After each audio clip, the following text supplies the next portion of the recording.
नमस्ते। चाणक्य नीति दर्पण के स्वाध्याय क्रम में आपका पुनः स्वागत है। आज के इस सत्र में हम दूसरे अध्याय के 16वें श्लोक से अध्ययन आरंभ कर रहे हैं।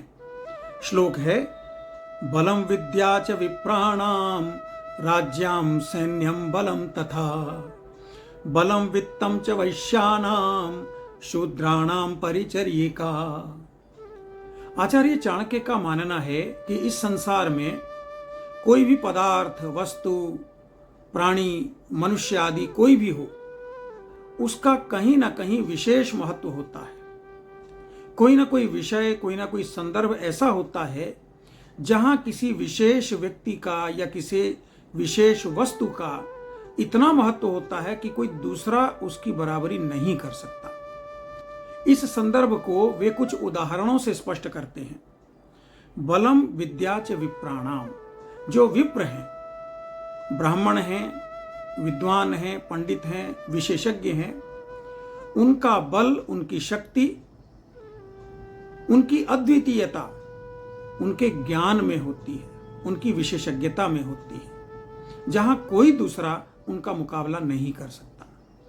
इसी प्रकार राज्याम सैन्यम बलम तथा, जो शक्तिशाली लोग हैं, चाहे वे राजा हों, सेनापति हों या इसी श्रेणी के लोग हों, उनका बल उनकी सैन्य शक्ति में छिपा होता है, युद्ध करने के सामर्थ्य में, दूसरों को परास्त कर देने की क्षमता में, जिसका इन संदर्भों में जितना अधिक बल होता है वह उतना ही बड़ा राजा या उतना ही बड़ा क्षत्रिय, उतना बड़ा विजेता बनता है। इसी कड़ी में वे कहते हैं, बलम वित्तम च वैश्यानाम, जो वैश्य हैं, व्यापारी हैं, चाहे खेती करने वाले हों, चाहे उत्पादन करने वाले हों या वितरण करने वाले हों, उनके पास जितना पैसा होता है, जितनी पूंजी होती है, उतना ही वे अपने व्यापार का विस्तार कर सकते हैं। और इस कड़ी में अंतिम है शूद्राणाम परिचर्यिका, जो न विद्वान हैं, न जिनका सैन्य बल है, न जिनके पास पैसा है, उनके पास एक ही सामर्थ्य रहता है और वो होता है सेवा का। जैसे कि आजकल सर्विस सेक्टर है, सर्विस क्लास जिसको हम बोलते हैं, उसमें शिक्षक भी हैं, ड्राइवर्स भी हैं और बहुत तरह के काम करने वाले लोग हैं। वे जितना ज्यादा सर्विस प्रदान कर सकते हैं, सेवा प्रदान कर सकते हैं, उतना ही अधिक उनकी अद्वितीयता हो जाती है, उनकी मान्यता हो जाती है। 17वां श्लोक है, निर्धनम पुरुषम वेश्या प्रजा भग्नम नृपम त्यजेत खगावीत फलम वृक्षम भुक्त्वा चाभ्यागता गृहम। आचार्य चाणक्य कहते हैं कि इस संसार का एक अटल नियम है कि जहां जिसका स्वार्थ समाप्त हो जाता है वहां उसकी फिर कोई रुचि नहीं रहती। वे उदाहरण देते हैं, निर्धनम पुरुषम वेश्या। ये जो वेश्या शब्द है, आज जिस भी संदर्भ में इसका प्रयोग होता हो, लेकिन संस्कृत की परंपरा में इसका तात्पर्य है, जो व्यक्ति, स्त्री हो या पुरुष, अपनी कला को, अपने किसी कौशल को, अपने गुण को पैसों के लिए बेच दे, वह वेश्या होता है। तो पुराने संदर्भ में चाहे नृत्यांगनाएं हों, चाहे कलाकार हों, चाहे संगीतकार हों, यदि वे पैसे के लिए अपनी कला का प्रदर्शन करते हैं तो वे वेश्या कहलाते थे। और उनकी सेवाएं वही लोग ले सकते थे जिनके पास उन्हें देने के लिए धन हो।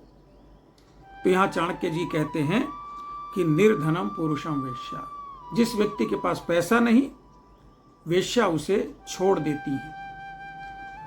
कोई नर्तक, कोई संगीतकार, कोई कलाकार उनके पास कला का प्रदर्शन करने के लिए नहीं जाता, नहीं रुकता। प्रजा भग्नम नृपम त्यजेत, जो राजा पराजित हो जाता है, अपनी प्रजा की रक्षा करने में असमर्थ रहता है, प्रजा भी उसे अपना राजा मानने से इनकार कर देती है। न उसका उस प्रकार का सम्मान होता है, न उसे कोई संरक्षण देता है।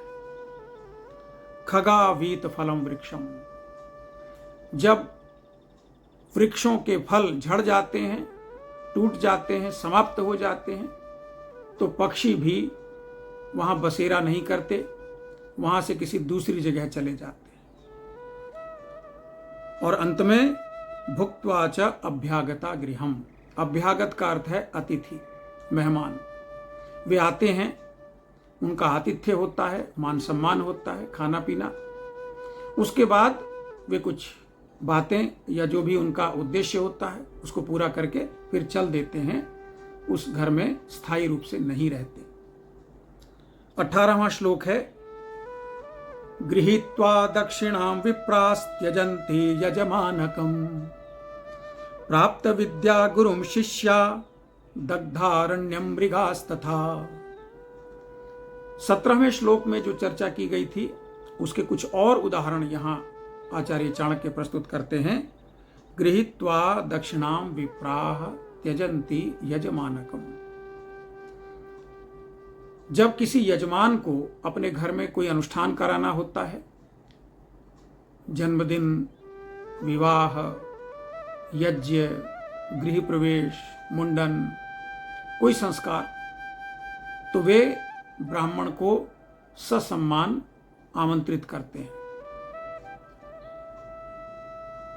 पुरोहित आते हैं, अनुष्ठान संपन्न कराते हैं, दक्षिणा लेते हैं, आशीर्वाद देते हैं और चले जाते हैं। उनका ठहरने का कोई उद्देश्य नहीं, उनका लक्ष्य पूरा हुआ और वे चल देते हैं। प्राप्त विद्याम गुरु शिष्या। गुरु और शिष्य का संबंध भी बहुत अटूट माना जाता है। जैसे माता पिता के साथ एक बच्चे का संबंध होता है, ऐसे ही एक शिष्य का अपने गुरु के साथ आजीवन संबंध होता है। लेकिन ये आजीवन संबंध भी फेस टू फेस मोड में, आमने सामने, नित्य सानिध्य में तब समाप्त हो जाता है जब गुरु के पास जो भी ज्ञान था वह उसने शिष्य को दे दिया, शिष्य के साथ साझा कर दिया। अब यदि शिष्य को और ज्ञान की अपेक्षा है और किसी विषय में वो जानना चाहता है या अपने ही विषय में और एडवांस्ड नॉलेज लेना चाहता है, तो वह गुरु का त्याग करके, गुरु दक्षिणा देकर, उनसे विदा लेकर और दूसरे गुरु की तलाश में निकल जाता है। दग्धारण्यम मृगास्तथा। जिस वन में आग लग गई हो, जहां भोजन समाप्त हो गया हो, घास न रही हो, उस जंगल को छोड़कर हिरण आदि जो चरने वाले पशु हैं वे निकल जाते हैं। ये संसार का नियम है। इस विषय में भावना से काम नहीं लेना चाहिए, तर्क से, व्यवहार से कार्य लेना चाहिए, भावुक नहीं होना चाहिए। 19वां श्लोक है, दुराचारी च दुर्दृष्टिस् दुराभासी च दुर्जनः यन्मैत्री क्रियते पुंभिर्नरः शीघ्रं विनश्यति। बहुत उपयोगी उपदेश यहाँ आचार्य चाणक्य दे रहे हैं। वे कहते हैं कि यदि हमारी मैत्री, हमारी दोस्ती, हमारा उठना बैठना, हमारा साथ संग गलत लोगों के साथ है तो कैसे हमारा नाश होता है। दुराचारी च दुर्दृष्टि। जिस व्यक्ति की दृष्टि आपके धन पर या और किसी बहुमूल्य वस्तु पर है उसे हम कहेंगे कि वह दुर्दृष्टि है, उसकी नजरें खराब हैं।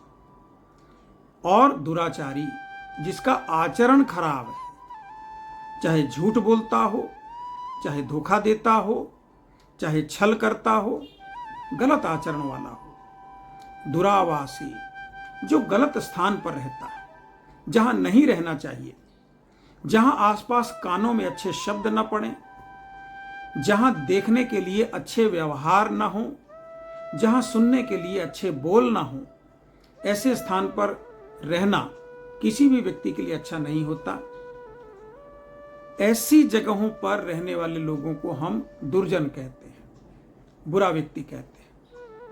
तो जो व्यक्ति इस प्रकार के लोगों के बीच रहता है, बुरी नजर वाला, बुरे व्यवहार वाला और गलत स्थान पर निवास करने वाला, उसका भी शीघ्र ही विनाश हो जाता है। ऐसा आचार्य चाणक्य मानते हैं। कहीं न कहीं उस व्यक्ति की बातें सुनते सुनते हमारी भाषा खराब होगी, उसके आचरणों को देखते देखते हम अपने आचरण से स्खलित हो जाएंगे। जहां वो रहता है वहां हमारा भी आना जाना शुरू हो जाएगा और हमारी भाषा, हमारा व्यवहार, हमारा सानिध्य, हमारी मैत्री वो हमारा विनाश कर देगी। तो इसलिए इस प्रकार की परिस्थितियों से बचना चाहिए। 20वां और अंतिम श्लोक है, समाने शोभते प्रीति राज्ञी सेवा च शोभते वाणिज्यम व्यवहारेषु दिव्या स्त्री शोभते गृहे। बहुत उत्तम उपदेश है। आचार्य चाणक्य कहते हैं, समाने शोभते प्रीति। प्रेम, मैत्री, व्यवहार या संबंध अपने समान गुण, कर्म, स्वभाव, शील, संस्कार वाले लोगों के साथ ही अच्छी रहती है, वहीं पर निभती है, वहीं उसकी शोभा होती है। इसी प्रकार राज्य सेवा च शोभते। यदि आपको सेवा करनी है, परिचर्या, नौकरी करनी है, तो किसी सामर्थ्यवान व्यक्ति की नौकरी करनी चाहिए, जिसका शील, जिसका स्वभाव बहुत विराट हो, गौरवपूर्ण हो, जिसके पास आपको देने के लिए कुछ हो और जिसके पास सेवा करके आपका भी सम्मान हो। वाणिज्यम व्यवहारेषु, और व्यवसाय यदि कोई करना है तो व्यापार करो, लेन देन करो, जिससे दूसरे लोगों की आवश्यकता की पूर्ति भी हो और आपकी आजीविका भी हो, यश भी मिले और पुण्य भी मिले। और अंतिम है, दिव्या स्त्री शोभते गृहे। आपके परिवार की जो स्त्रियां हैं, बेटी हो, बहन हो, पत्नी हो, माता हो, उनकी शोभा, उनकी दिव्यता अपने घर में ही होती है। बाहर के लोग उनको उस दृष्टि से नहीं देखते जिस वात्सल्य, जिस प्रेम और आदर से आप उन्हें देखते हैं। तो आचार्य चाणक्य के ये सभी उपदेश आज के जीवन में बहुत ही उपयोगी और व्यावहारिक हैं। तो इन श्लोकों के माध्यम से आचार्य चाणक्य ने हमें हमारे जीवन और व्यवहारों के विषय में बहुत उपयोगी सुझाव दिए हैं।